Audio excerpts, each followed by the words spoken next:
Hey, what's up? This is Hyun-Suk Yoon, and welcome back to the SEIR model tutorial with Numerus Model Builder. In this tutorial, we're going to learn how to use Nail-Meet fitting tools to find the optimal parameters in the SEIV discrete model that best fits the incidence data.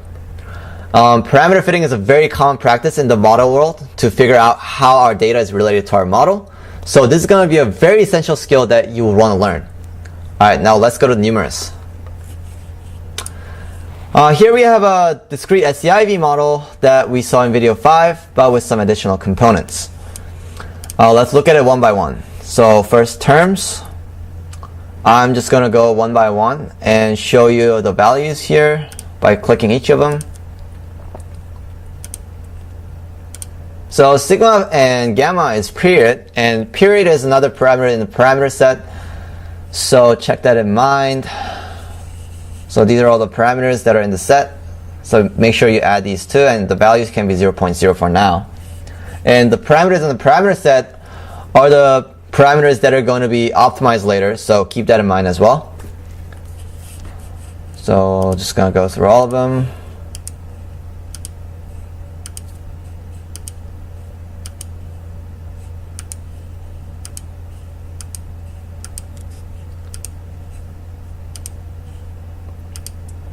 And also note that beta is now a function of time because the effective contact rate usually reduces as animals or people can adapt to avoid getting exposed to different.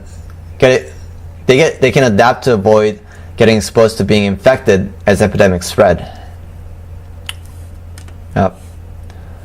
All right, now next are stocks and flows. So SEIV have the same equations as last time.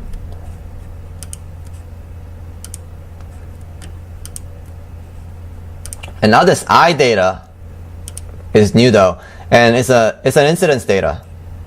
So the array here is infected individuals in each time step, and this data string is actually the Sierra Leone 2014 Ebola incidence data. So I'm just going to scroll through the array in case you're interested in copying them down to do what I'm doing right now.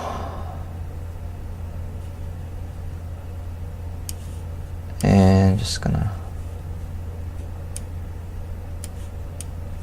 Yep, so you can copy these down.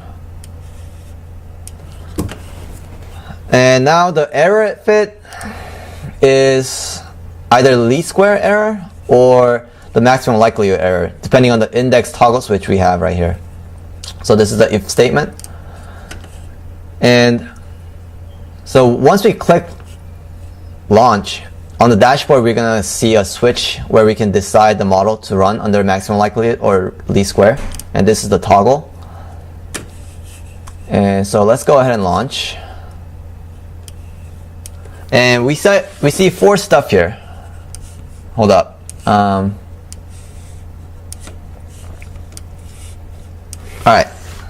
So four stuff.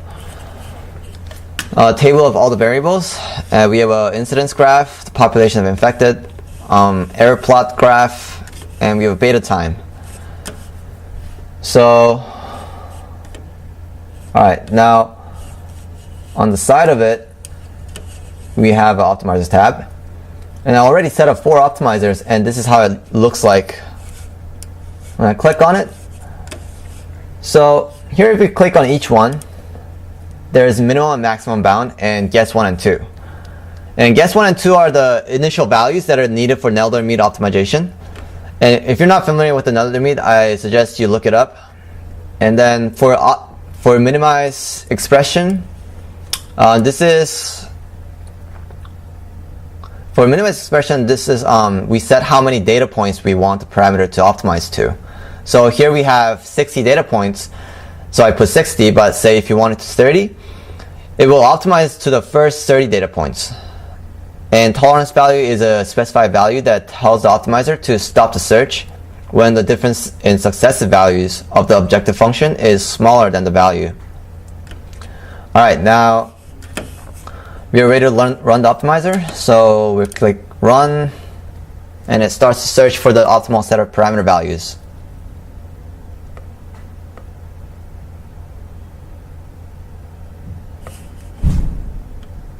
Alright, once it's done, You can either reset to run it again or accept the values, and the optimized values will be the new values for these parameters. So let's suppose that we like the values, so we accept it and exit out and run the model. And here we see that the model simulation is fitted to the data pretty nicely. And let's try a few other alternatives just to show you what it's like. And let's try a different number here and put 30 and run it.